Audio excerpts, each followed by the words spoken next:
Hello दोस्तों, नमस्कार। आप सभी का संस्कार एकेडमी विप्ला के यूट्यूब चैनल पर हार्दिक स्वागत एवं अभिनंदन है। मैं आपका दोस्त विष्णु कुमार।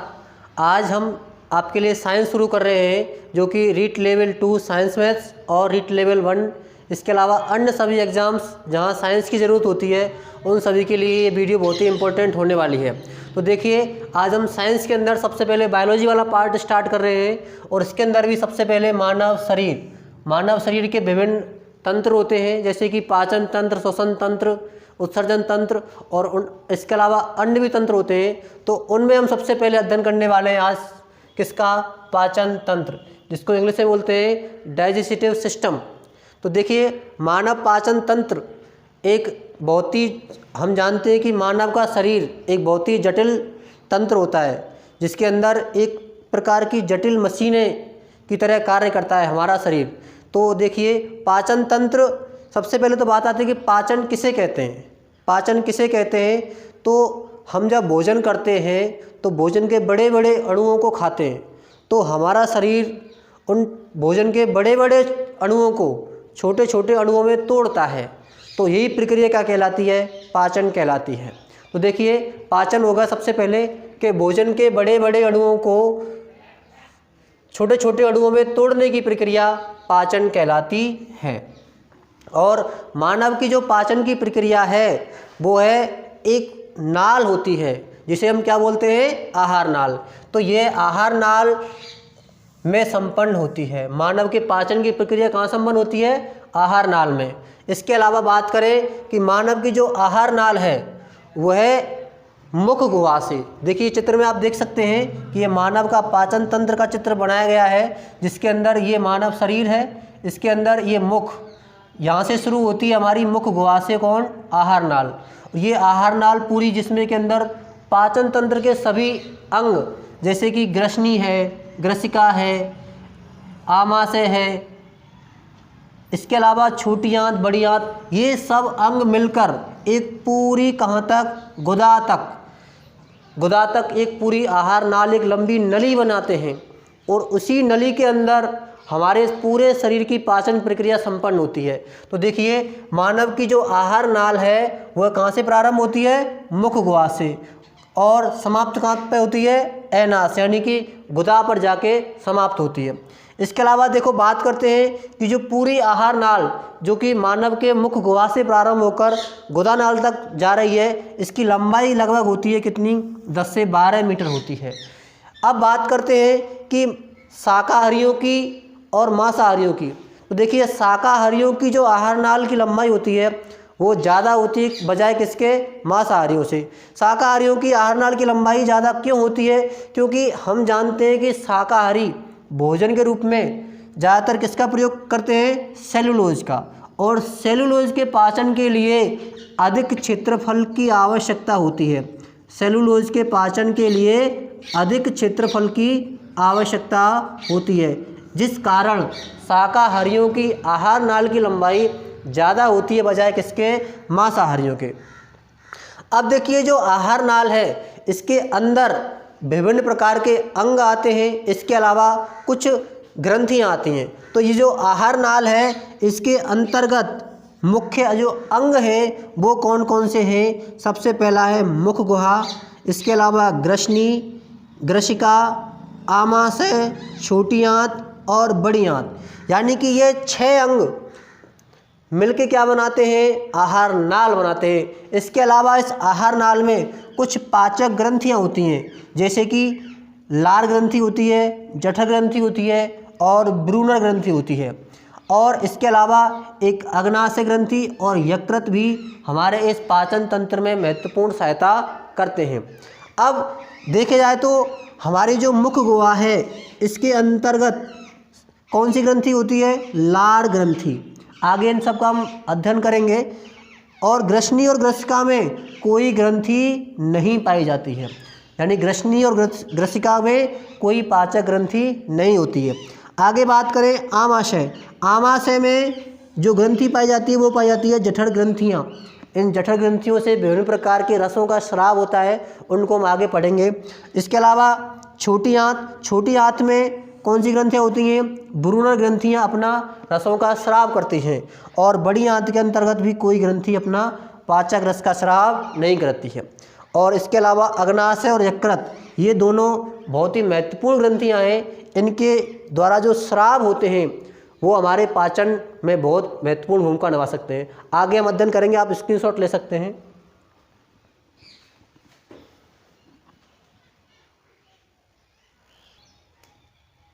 आपने स्क्रीनशॉट ले लिया तो देखिए, अब पाचन तंत्र के हम अंगों को एक एक करके पढ़ते हैं। और सबसे पहले हम बात करते हैं, हम भोजन सबसे पहले कहाँ से खाते हैं? मुंह से खाते हैं। तो सबसे पहले हम अध्ययन करेंगे मुख गुहा का। सबसे पहले अध्ययन करेंगे किसका? मुख गुहा का, जिसे इंग्लिश में कहते हैं बकल कैविटी। तो देखिए, अब हमारे मुख में सबसे पहले भोजन खाते हैं, सबसे पहले कहाँ जाता है? दांतों के पास। अब देखिए, ये दांतों के ऊपर भी एग्जाम्स में कई बार प्रश्न आए हैं। तो देखिए, दांत सबसे पहले क्या दिखते हैं हमें? दांत। और उत्पत्ति के आधार पर दांत कितने प्रकार के होते हैं? 2 प्रकार के। एक होते हैं दूध के दांत, जो कि छोटे बच्चों में पाए जाते हैं। इसके अलावा होते हैं वयस्क दांत, जो कि बड़े लोगों में पाए जाते हैं। अब हम जानते हैं कि दूध के दांतों की संख्या कितनी होती है? 20। और वयस्क दांतों की संख्या कितनी होती है? 32 होती है। अब ये 32 कैसे कैसे होते हैं? ये जो 20 दांत होते हैं, जो कि छोटे बच्चों में भी होते हैं और वयस्क में भी होते हैं, ये होते हैं अस्थायी। ये दांत कैसे होते हैं? अस्थायी दांत। और ये जो 12 दांत होते हैं, ये होते हैं स्थायी दांत, जो कि बड़े लोगों में आते हैं। अब संरचना और कार्य के आधार पर, संरचना और कार्य के आधार पर जो दांत होते हैं वो 4 प्रकार के होते हैं। क्वेश्चन यहीं से बनता है एग्जाम्स में कि संरचना व कार्य के आधार पर दांत कितने प्रकार के होते हैं? 4 प्रकार के। अब वो 4 प्रकार कौन कौन से हैं, और वयस्क में और छोटे बच्चों में उनकी संख्या कैसे कैसे होती है, उनका हम बारी बारी से देखेंगे। तो सबसे पहले जो दांत होते हैं वो होते हैं कृतंग, जिन्हें इंग्लिश में बोलते हैं इंसाइजर्स। अब देखिए, वयस्क में इनकी संख्या होती है 8। ये 8 कैसे कैसे होती है? 4 होते हैं ऊपरी जबड़े और 4 होते हैं निचले जबड़े में, यानी कि 4 ऊपरी जबड़े में, 4 निचले जबड़े में। इस तरह से इनकी संख्या वयस्क में कितनी होती है? 8 होती है। इसके अलावा दूध के दांतों में इनकी संख्या कितनी होती है? 8 ही होती है, 4 ऊपरी जबड़े में, 4 निचले जबड़े में। और इन दांतों का, यानी कृतंग दांतों का जो मुख्य कार्य है वो क्या है? भोजन को काटना। कृतंग दांतों का कार्य क्या है? सबसे पहले भोजन को काटने का कार्य कौन करते हैं? कृतंग दांत करते हैं। इसके अलावा देखते हैं दूसरे प्रकार के दांत हैं रदनक दांत, जिन्हें इंग्लिश में बोलते हैं कैनाइन। इनकी संख्या कितनी होती है? 4। वयस्क में कितनी होती है? 4। और दूध के दांतों की संख्या कितनी होती है? 4। यानी कि 4 कैसे कैसे? 2 ऊपरी जबड़े में, 2 निचले जबड़े में। और रदनक दांतों का मुख्य कार्य क्या है? भोजन को चीरना और फाड़ना। यानी कि भोजन को चीरने फाड़ने का कार्य कौन सा दांत करते हैं? हमारे रदनक दांत करते हैं। इसके अलावा तीसरे प्रकार के जो दांत हैं वो हैं अग्रचवर्णक। अग्रचवर्णक दांतों की संख्या वयस्कों में कितनी होती है? 8 होती है। लेकिन दूध के दांतों में इनकी संख्या 0 होती है। यानी कि दूध के दांतों में अग्रचवर्णक दांत नहीं पाए जाते हैं। और वयस्कों में भी ये 4 ऊपरी जबड़े में, 4 निचले जबड़े में। तो ध्यान रखना है, अग्रचवर्णक दांत दूध के दांतों में नहीं पाए जाते हैं, अर्थात इनकी संख्या कितनी होती है? छोटे बच्चों में 0 होती है। और अग्रचवर्णक दांतों का मुख्य कार्य क्या है? ये भोजन को कुचलने का कार्य करते हैं। जैसे चक्की में आटा पिसता है ना, उसी प्रकार से इनका भी कार्य, दांतों का भी कार्य करता हो, भोजन को पीसने का कार्य होता है, कुचलने का कार्य होता है। चौथे प्रकार के दांत हैं चवर्णक दांत, जिन्हें इंग्लिश में बोलते हैं मोलर। इनकी संख्या कितनी होती है? वयस्क में होती है 12 और दूध के दांतों में कितनी होती है? 8। यानी कि 6 ऊपरी जबड़े में, 6 निचले जबड़े में। ऐसे ही छोटे बच्चों में 8, यानी कि 4 ऊपरी जबड़े में, 4 निचले जबड़े में। इनका काम क्या है? ये भोजन को पीसने का कार्य करते हैं। तो एक बार फिर से देखिए, दांत कितने प्रकार के? संरचना के आधार पर 4 प्रकार के। कौन कौन से? कृतंक, रदनक, अग्रचवर्णक और चवर्णक। संख्या कितनी कितनी है? इनकी संख्या 8, 4, 8, 12। और छोटे बच्चों में दूध के दांतों में 8 4 0 8। इस तरह से वयस्कों में 8 4 8 12 दांतों की कुल संख्या कितनी हो गई? 32 हो गई। जबकि छोटे बच्चों में दूध के दांतों की संख्या कितनी होती है? 20 होती है। इस तरह से ये दांतों का क्या है? बंटवारा होता है। तो आपने दांतों के प्रकार, उनकी संख्या वयस्कों में और छोटे बच्चों में या दूध के दांतों में, और उनके कार्य आपने पढ़े। अब देखिए एक मुख्य चीज़ जो आती है, कई बार एग्जाम्स में आता है कि वयस्क दंत सूत्र क्या होता है।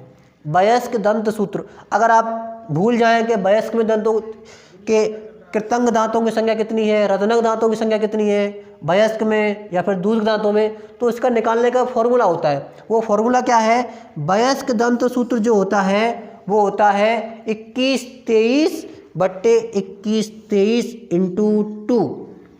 इसका मतलब क्या है कि 2 1 2 3 ऊपर आप लिखना यही क्रम, इंसाइजर, कैनाइन, प्रीमोलर और मोलर। यानी कि अगर आपसे पूछे ऊपरी जबड़े में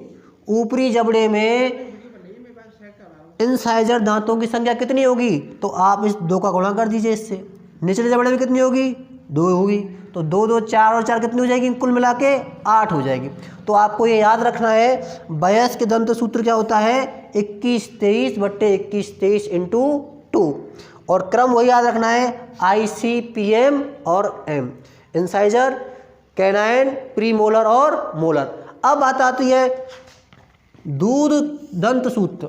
ये थोड़ा सा अलग होता है, 2102/2102 इंटू 2। क्रम वही रहेगा, कृतंक, रत्नक, अग्रचवर्णक, चवर्णक। आप 2 का गुणा करते जाइए ऊपरी जबड़े में और निचले जबड़े में दांतों की संख्या आप निकाल सकते हैं।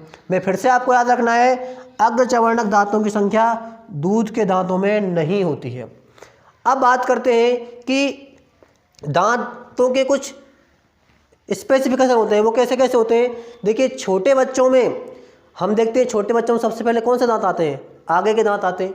और आगे के दांत कौन से होते हैं? इंसाइजर दांत होते हैं, जिन्हें क्या बोलते हैं? कृतंक दांत बोलते हैं। यानी कि छोटे बच्चों में सबसे पहले जो दांत आते हैं वो कौन से दांत होते हैं? कृतंक दांत होते हैं। इसके अलावा चूहा, आपने देखा होगा कि चूहे घर में पाए जाते हैं, और चूहों का काम क्या है?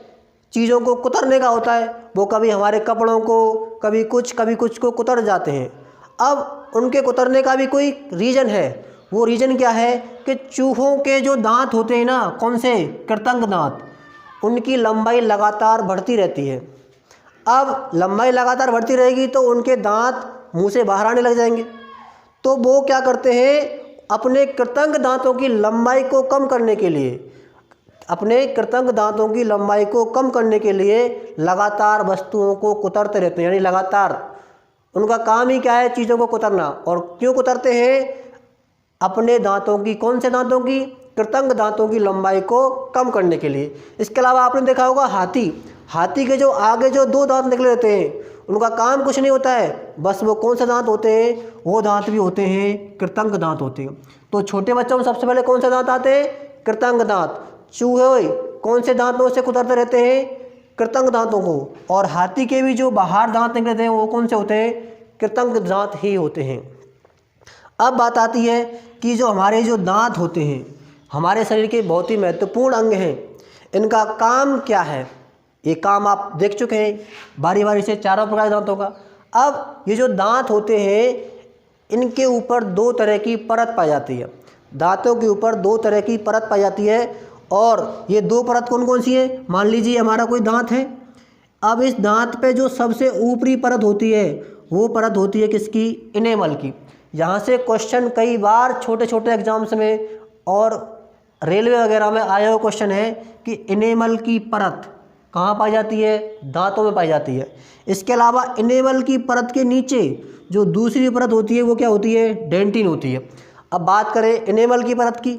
इनेमल की परत हमारे दांतों पे जो दिख रहा है ना, ऊपरी सफ़ेद परत, ये किसकी बनी होती है? इनेमल की होती है। अब ये इनेमल की परत होती है। इसके अलावा जो प्रश्न पूछा जाता है वो ये होता है कि मानव शरीर का सबसे कठोरतम भाग कौन सा होता है? तो वो कौन सा होता है? इनेमल होता है। अब एनेमल क्यों होता है? क्योंकि यह है CaCO3 calcium carbonate plus CaPO4 calcium phosphate. किसका? Calcium phosphate. कैल्शियम फास्फेट, और ये होता है कैल्शियम कार्बोनेट से मिलकर बनी होती है किसकी परत? एनेमल की परत।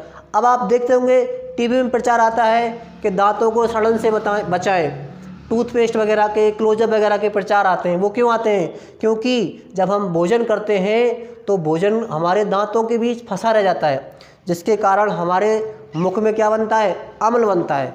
अम्ल के कारण और फ्लोरीन जो कि पानी में पाया जाता है, कड़वे पानी में पाया जाता है, फ्लोरीन के कारण इस एनेमल की परत का क्षरण होने लग जाता है, जिससे दांतों कमज़ोर होकर गिरने लग जाते हैं। इसके अलावा दूसरी परत जो होती है वो होती है डेंटिन की। एनेमल की परत के नीचे ये वाली जो परत है वो किसकी परत है? डेंटिन की परत है।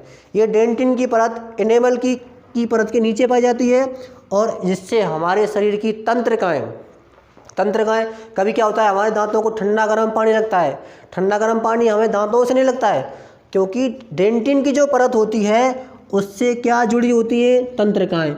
और ये तंत्रिकाएँ संवेदनाओं को कहाँ पहुँचाती हैं? मस्तिष्क में पहुँचाती हैं, और हमारा मस्तिष्क उन संवेदनाओं को पढ़ता है, तब जाके हमें दांतों में ठंडे गर्म का एहसास होता है।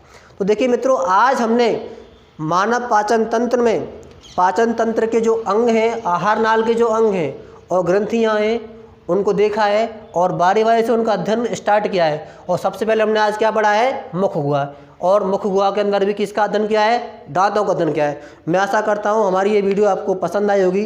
अगर आपको हमारी वीडियो पसंद आई है तो हमारे चैनल को सब्सक्राइब कीजिए, लाइक कीजिए और शेयर कीजिए। धन्यवाद।